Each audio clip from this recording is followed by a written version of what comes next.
Bonjour à tous, on se retrouve pour une vidéo concernant le module 11, la partie 3. Donc c'est positionnement et coordonnées avant d'aller sur la programmation. Donc on a 3 TD dont un sera noté et on va étudier ensemble un premier profil et on va en déduire les points de programmation et votre travail sera donc sur le document réponse 1, celui-là, de repasser en rouge le profil, de placer l'OP et les axes en vert, placer les points à chaque changement de direction du profil en bleu et un point d'entrée, un point de sortie par profil, calculer les différentes coordonnées des points en vous aidant du document ressources DRS1, et puis remplissez la colonne en DG en spécifiant si c'est G0, G1, G2, G3. Nous corrigerons ensemble le travail. Donc on a vu les G ce que c'était, ça c'est interpolation linéaire, vitesse rapide, interpolation linéaire, vitesse travail, interpolation circulaire, vitesse travail, sens anti-horaire, sens horaire, pardon, je vais y arriver. Et puis interpolation circulaire, vitesse travail, sens anti-horaire.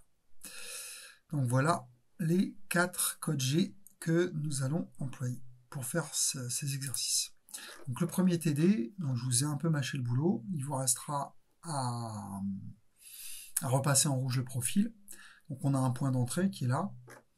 Donc j'ai mis peu différent parce que je m'en fiche qu'il soit 1, 2, 3, du moment qu'il n'est pas dans la pièce.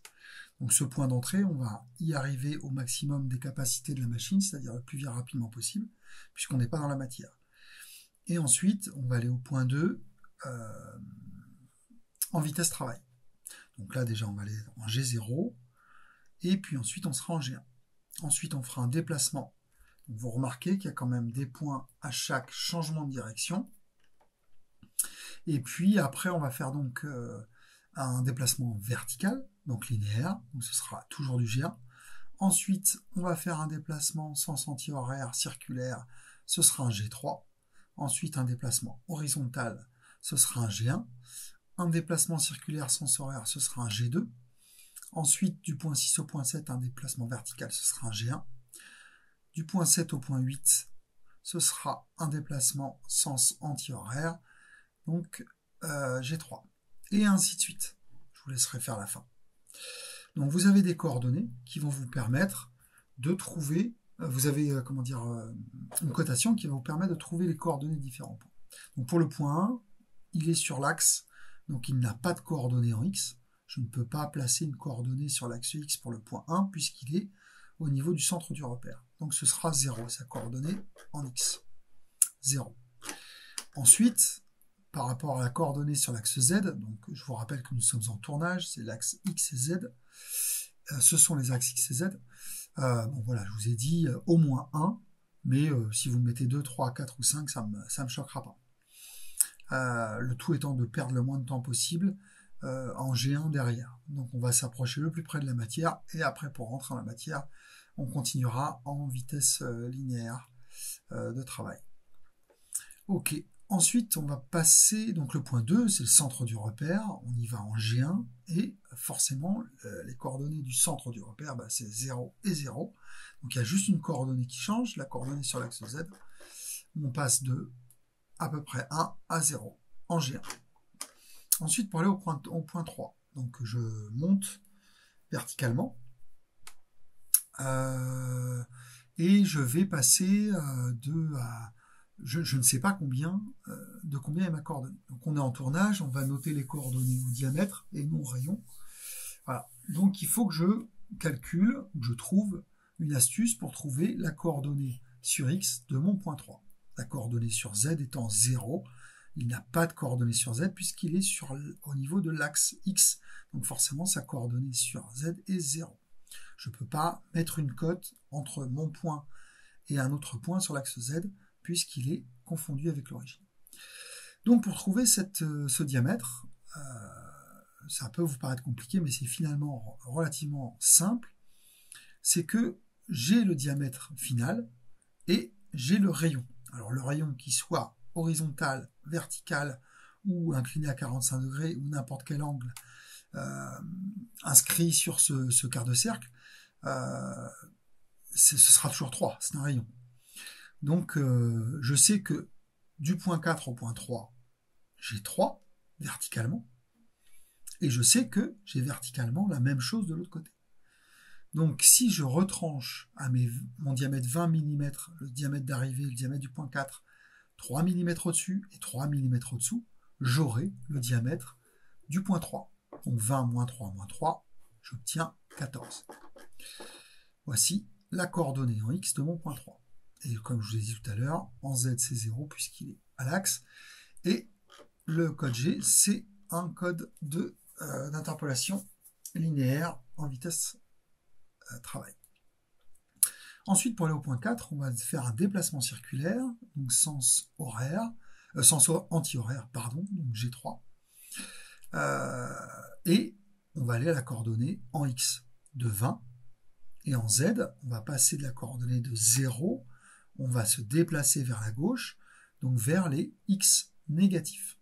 Ce qu'il faut que vous reteniez aussi dans tout ça, c'est que je vais vous faire un petit schéma rapidement.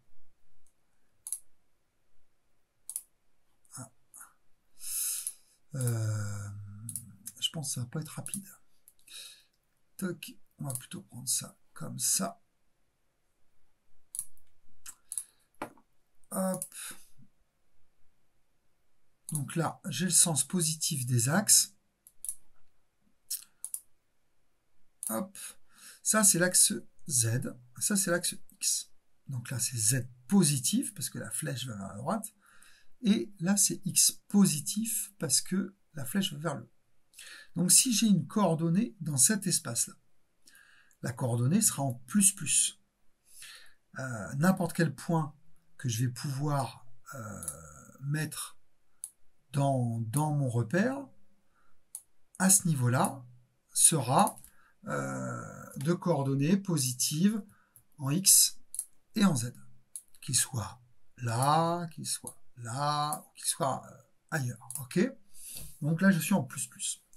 Là, je vais franchir au niveau de l'axe Z les négatifs. Donc là, je serai en moins sur l'axe Z et toujours en plus sur l'axe X. Dans cette partie-là du repère. Ok ? Donc là, je suis en plus au niveau de l'axe X et en moins sur l'axe Z. Si je me déplace par là, là, je reste toujours en moins sur l'axe Z, j'ai dépassé le 0 sur l'axe X, donc je suis en moins sur l'axe X. Donc là, c'est l'espace des moins.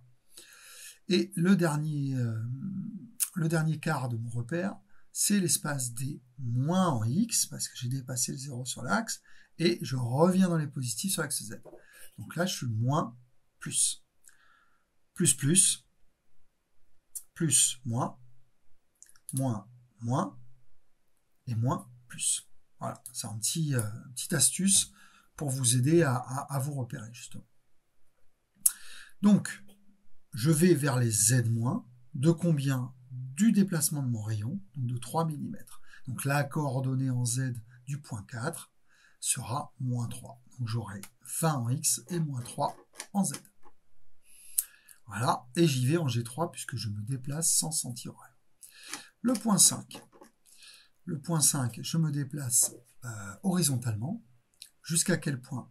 Là, c'est très facile à voir. La coordonnée du 0 du repère jusqu'à mon point 5, c'est 16 mm. Attention, je suis dans l'espace négatif au niveau de l'axe Z. J'ai dépassé le 0 de mon repère. Donc ce sera moins 16. Je reste sur un diamètre 20. Donc, ce sera 20 moins 16. Ensuite, le point 6, je fais un déplacement circulaire sens horaire, cette fois-ci. Donc ça va être G2. Pour trouver la coordonnée du point 6, c'est relativement simple aussi. Je sais que le rayon est de 4 mm. Je sais que le diamètre de départ, c'est 20 mm. Donc si à ces 20 mm, j'ajoute 4 mm en haut et 4 mm en bas, je vais avoir le diamètre du point 6. Donc 20 plus 4 plus 4, ça me fait 28. Donc j'aurai 28 sur l'axe X et j'aurai 16, moins 16, moins 4, pardon, moins 20 mm sur l'axe Z. J'espère que tout le monde a bien compris là. Là, j'ai 16 mm pour arriver au point 5. Donc, pour arriver au point 6, j'ai juste à ajouter ou à soustraire encore les 4 mm. Moins 16, et je me déplace encore de 4 mm vers les z négatifs. Donc, je vais me déplacer en tout de moins 16 plus moins 4, donc de moins 20 mm sur les z négatifs. Donc, ce qui me donne sur le point 6, 28, c'est 20 plus 4, et moins 20, c'est moins 16, moins 4, en G2.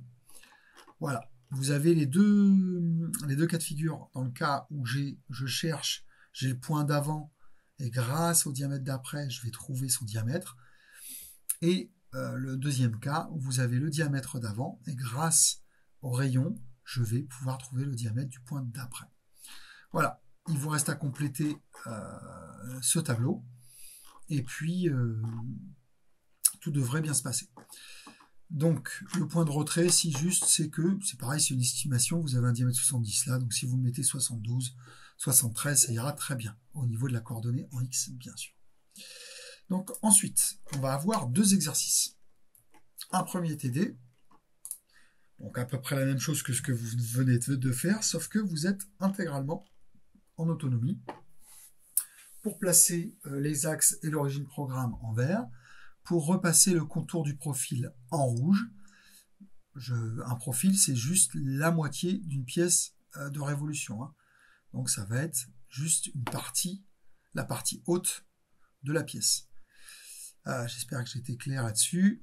Et ensuite, vous mettrez un point à chaque changement de direction.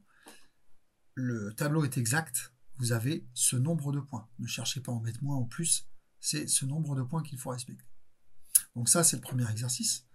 Ensuite, sur le deuxième exercice de cette partie-là, vous avez 4 profils différents, 5 même, parce que j'en ai un rouge, 2 verts, un bleu et un orange, et je vous demande de me trouver les coordonnées de ces différents points de programmation. Alors là, si vous observez bien, on passe en fraisage. Donc, X, Y, donc il faudrait, pour être tout à fait rigoureux, tourner la pièce d'un quart de tour vers la gauche pour qu'on ait les axes réellement de la machine. En même temps, c'est pas un problème. Là, on est dans la théorie. On va réaliser ça comme ça. Donc l'axe X est l'axe des abscisses, et l'axe Y est l'axe des ordonnées. Donc, vous avez, pour chaque point, je vous montre le tableau, vous avez des couleurs. Je vous ai aidé un petit peu là pour vous montrer ce que c'était point d'entrée, point de sortie. Ces deuxièmes, c'est pareil, c'est des points qui vont en fait servir 2 fois. Je vais vous expliquer ça sur le schéma. Vous avez premier profil rouge, premier profil vert, deuxième profil vert, profil bleu et profil orange, le 5e profil. Donc, je vais voir avec vous le premier profil, donc le profil rouge. J'arrive en G0 au point 1, je vais en G1 au point 2, ensuite au point 3, 4, 5, 6, 7, je reviens au point 2, mais en fait c'est mon point 8, et 9 pour la sortie. De 8 à 9, je sors en G1. Je sors en G1 parce que je suis encore dans la matière quand je suis en 8, donc je reste en G1 pour aller jusqu'à 9. Et à partir de 9, pour aller au point de changement d'outil, si c'est ce point-là, j'irai en G0. Je me répète, G0, G1, après à vous de me décrire les différents G, et puis je sors de 8 à 9, je sors de mon profil en G1. Donc je vous laisse découvrir tout ça, tous les points de programmation. Donc là c'est pareil, c'est exact. Si vous trouvez plus ou moins de points que ça, c'est que vous avez faux. Ok, j'espère que ça va aller pour vous. Je vous laisse découvrir ça et n'hésitez pas à m'appeler si vous avez besoin d'aide et à vous appliquer soigneusement lors de ces 3 exercices. Bon courage et à très vite pour une nouvelle vidéo.